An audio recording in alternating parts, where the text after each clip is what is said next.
Maybe I should have got to bed earlier last night. Do you know what, the Elvises that I just bumped into in that other room, the novice ones, they, the novelty, are they novice or novelty? They definitely look more glamorous.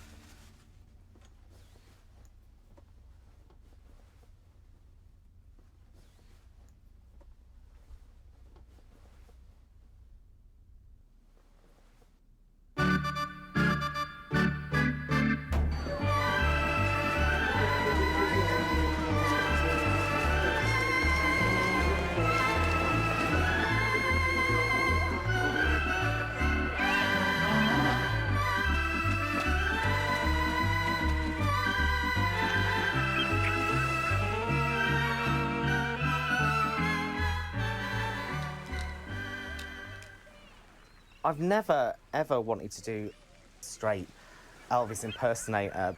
I could probably do it, but I'd be way down the line. I'd be like the people that weren't really pulling it off. I wouldn't be able to fake it that well. If I was to describe Elvis, I would say, well, he was very, very fit and very, very good looking when he was younger. Incredibly handsome. Jet black hair, slick back.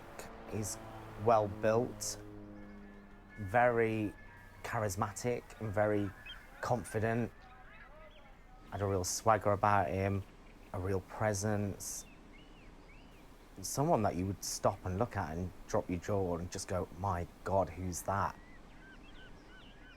The first kind of crush that I ever had was at school. He was shorter than me. He'd actually got stubble. He was like God. And I was obsessed. The first kind of like, oh, I'm obviously gay if I'm feeling this attraction to someone. I liked him that much, I made myself his friend. I made myself appealing to him. I made myself a similar version of him so that he would find that appealing. I wasn't like the other boys that were into football and the rugby, and I was very quiet and hung around with the girls and just kind of just wanted to be invisible. That's how I felt.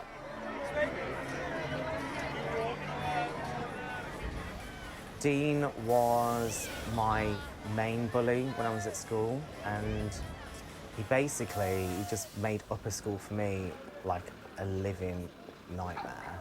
He used to make me sit next to him in the changing rooms, would slap my legs really, really hard and go, does that hurt? And I'd just sit there.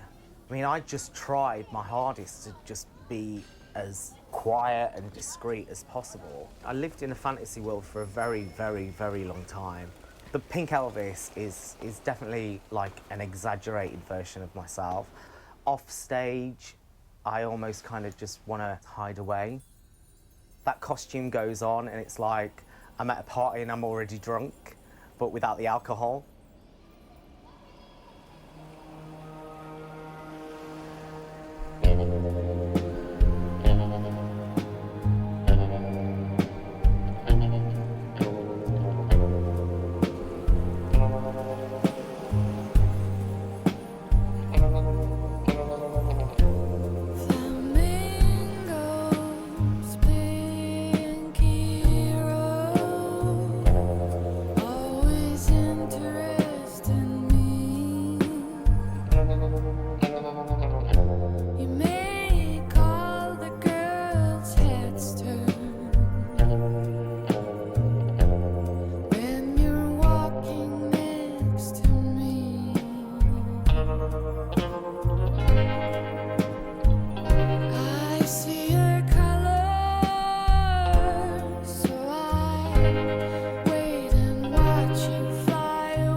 was almost the villain in the pantomime. He did a really bad job at being a good dad. I didn't have a good relationship with him throughout all of my life, really. Even as a young child, I never heard him say, "I love you." He's never, ever, in my presence, said those words. Nobody else? No? Right then, boys, we're gonna have 2 songs each. Basically, they've got 3 judges, and they're compass judges, and we're gonna mark you on your moves, your likeness to Elvis. Obviously, that you're singing the right songs to go with your outfits. But you're doing Vegas, so sing Vegas songs. Right, yeah. Yeah, I'm telling you that for the judges, right? That's not because you can do what you want to sing. But what I'm saying is, if you want to progress into the main competition, they're going to judge you on the fact of what you're wearing to what you're singing, right? So if I just take your names a sec, so what's your name, bud? Ollie Williams. Ollie Williams. Ollie, A-O-O-L-Y? O-double-L-Y. Yeah, O-double-L-Y, sorry. Williams. Reese Berry. Who else have we got? Elvis. Hmm? Elvis. Yeah, what would you want to, what's your stage name? Just Elvis? Yeah. My dad was a good singer. When we went on holidays to holiday parks, he'd always enter the singing competitions, and he'd got a really good voice. He'd actually got a better voice than me. There was just no bond there. There was nothing. There was no attention coming from him. Everyone wants attention from their dad, don't they?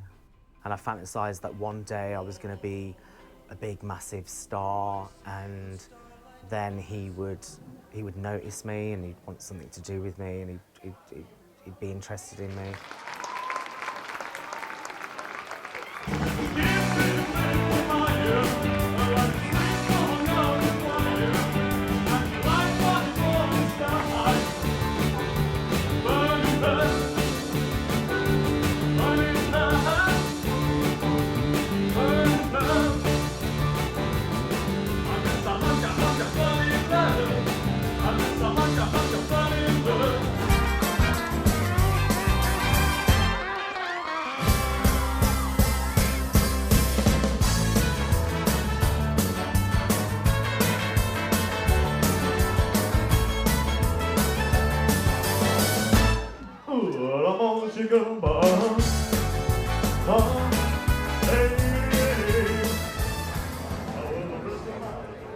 My mom was a very open-minded, caring, kind lady.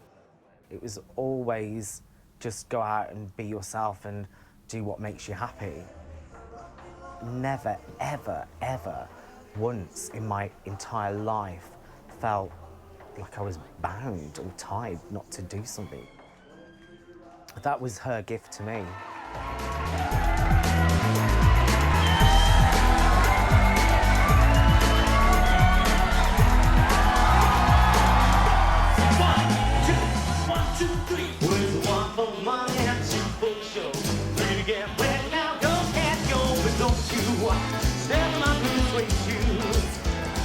I don't want to be a tiger.